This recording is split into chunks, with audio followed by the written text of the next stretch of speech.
One डिजिटचं multiplication जर करायचं असेल तर काय करावं लागेल, अगदी इझी.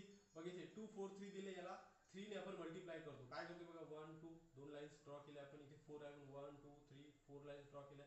इथे 3 आहे म्हणून 1 2 3 लाईन्स ड्रॉ केल्या.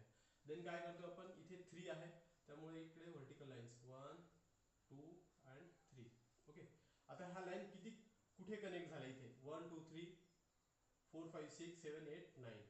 इथे 1 2 3 4 5 6 7 8 9 10 11 12. ओके. इथे 2 घेतो, 1 कॅरी फॉरवर्ड करतो आपण.